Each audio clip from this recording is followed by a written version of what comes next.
Hermanas y hermanos, ya después de cierto tiempo, la campaña de Jesús en Galilea se había visto que estaba produciendo buen fruto.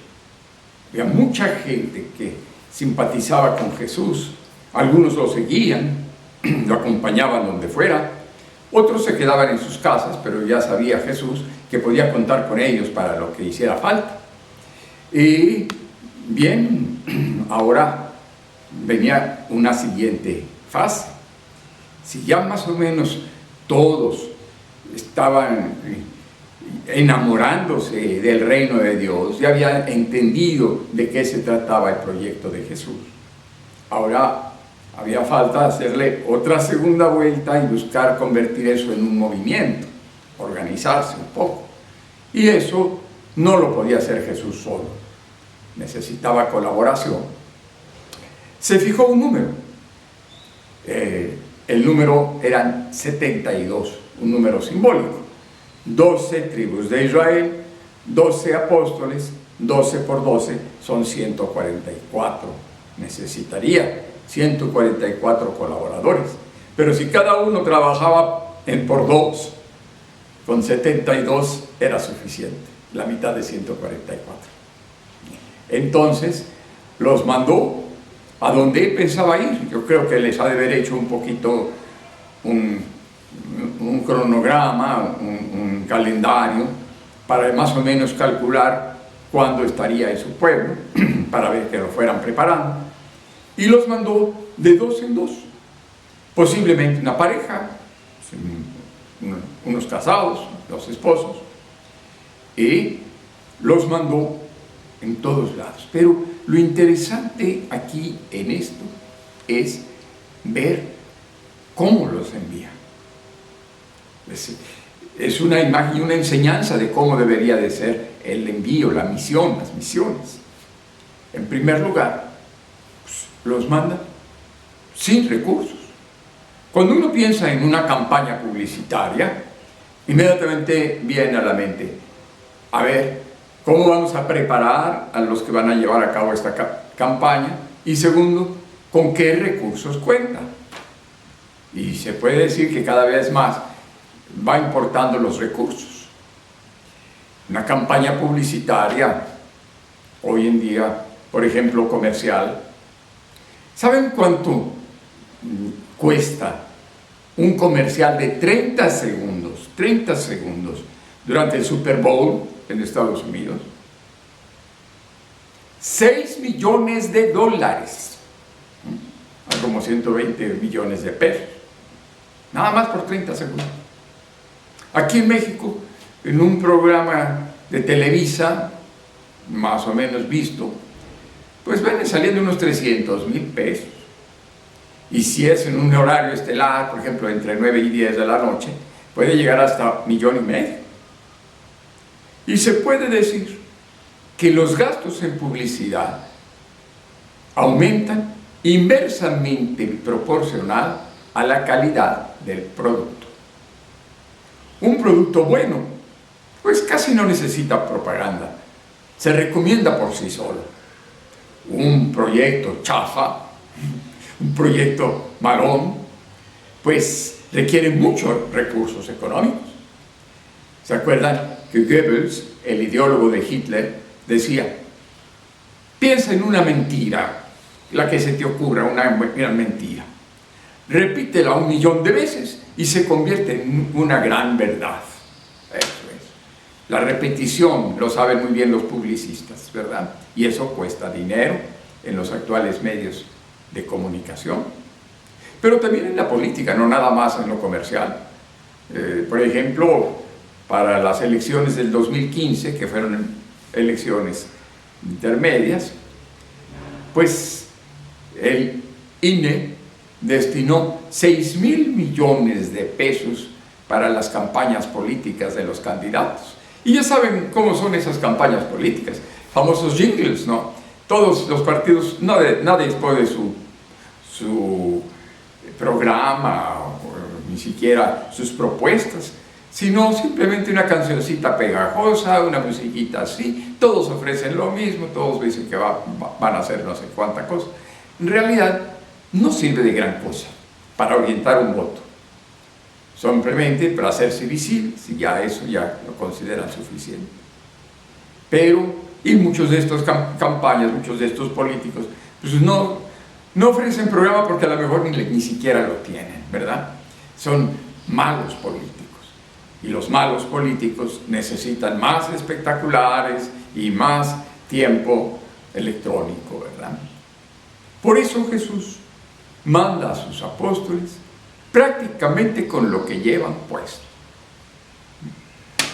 No llevan ni alforja. Los filósofos cínicos llevaban su morral, ¿no?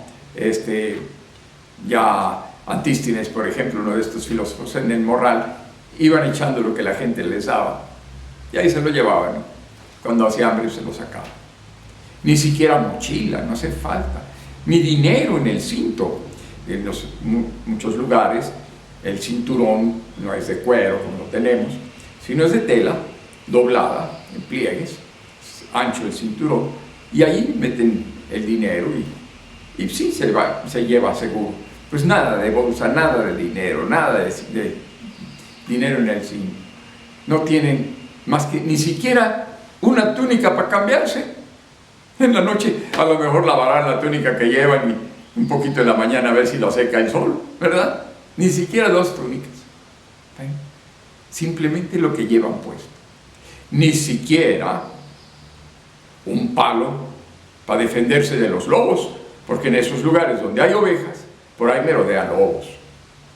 Y pues ni siquiera un báculo para caminar y para defenderse de los lobos o de los perros. Ni siquiera sandalias para echar a correr. Totalmente vulnerables. Totalmente vulnerables.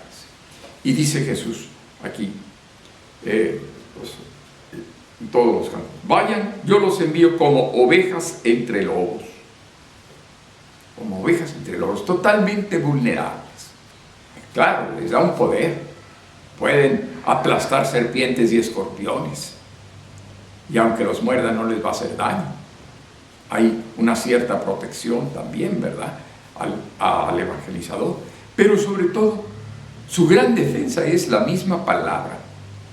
La palabra que ellos llevan como mensaje. La palabra de Dios. Eso es lo que les va a defender, ¿no? La palabra de Dios. Y por eso, pues dicen, mensajeros, hay que distinguir el mensajero y el mensaje. Entre nosotros es muy claro, ¿no? El mensajero no cuenta, lo que importa es el mensaje.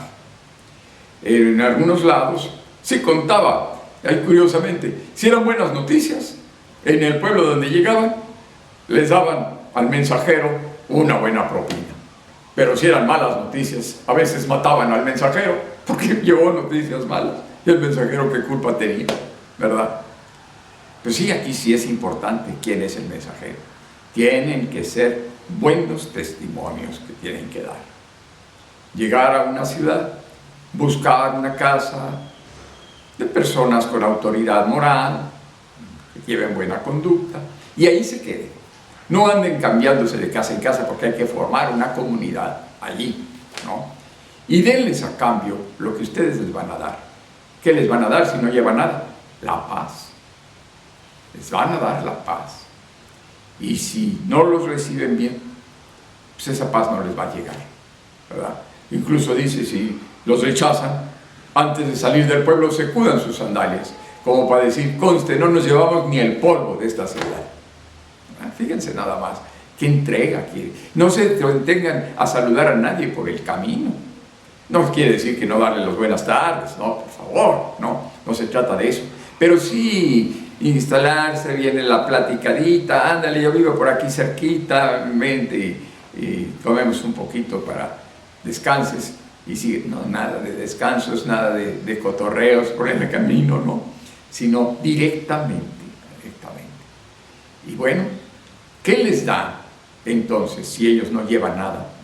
Y sin embargo, la gente los va a ver ricos, porque tienen 2 poderes. 2 poderes. Uno es curar enfermos. Y otro expulsar demonios, ¿verdad? Hasta los demonios se nos sometían. Expulsar demonios y curar enfermos. Eso era lo que daba un testimonio, un mensajero de la palabra. Bueno, hermanos y hermanas, en el momento actual, a veces tenemos la tentación, en la pastoral, ahora se habla de la pastoral de los medios de comunicación, ¿no?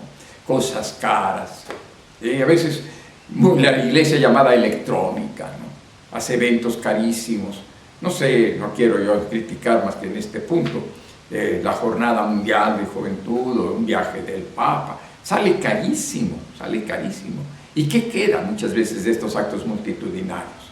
Pues muy bien, los muchachos se entretuvieron, bonitos escenarios, pasó por la televisión, disfruté un rato muy agradable y luego ya, a pasar otra cosa, ahora otra experiencia, a ver un concierto de rock, ya vamos para allá, ¿sí? Consumimos experiencias. No, la iglesia no necesita cadenas de televisión, bueno, si las tiene y las usa bien, cosa que no es fácil, entonces qué bueno si se puede hacer algo. Pero en realidad lo que necesitamos es el testimonio. Curar enfermedades, expulsar demonios. Y cada cultura, cada país tiene sus enfermedades, tiene sus demonios. ¿Cuáles son las enfermedades que tiene México? La discriminación, ¿verdad? Discriminación por género, por las mujeres, por raza. Sí, aunque dice que en México no hay racismo, pero sí, y te ven prietito, no te dan las mismas facilidades de trabajo, ¿verdad? Discriminación social. También otra enfermedad muy nuestra, ¿verdad? Las noticias falsas, el fake news, ¿no? Se habla de la posverdad. Que falsedades en los medios de comunicación nos desinforman. Nuestra indiferencia es otra enfermedad. Yo a mí que pase lo mío, y sí, los demás los vemos, que son estos emigrantes que vienen a pedir, será, no será, pero pues ni modo, yo pues no puedo andar remediando otras necesidades. Esas son las enfermedades actuales. Y los demonios, eso del fake news, eso más bien es un demonio, ¿verdad? Manipular la noticia, la información. Otro demonio, la violencia, que empieza desde la familia misma. Otro demonio es la omnipresente corrupción. Y ya se nos hizo cultura, ya todos estamos medios enfermos de corrupción. Pagar la mordida al policía de tránsito, pues sí, porque si se llevan al corralón lo desvalijan todo. Eso más bien es un atraco a mano armada, ¿verdad? Pero sí, la corrupción siempre está, todo el mundo lo hace. Es así como se hacen las cosas. Hay que dar una aceitadita para que corra tu petición, una aceitadita. Pues son desafíos a la evangelización de hoy. No necesitamos de una iglesia rica, no necesitamos de grandes recursos, pero sí necesitamos mucho del testimonio de los cristianos, de los que nos llamamos cristianos, no nada más de palabra, no nada más de bola, sino realmente apóstoles, evangelizadores. Y eso, identificándonos con la palabra de Dios, enamorándonos de esa palabra que vamos a anunciar, con toda la prudencia, pero también con fortaleza. Si realmente pusiéramos en práctica todos los que de alguna forma o de otra nos dedicamos a las misiones, a la evangelización, yo espero que se vaya transformando ya nuestro país en lo que necesitamos. Pues ánimo, hermano.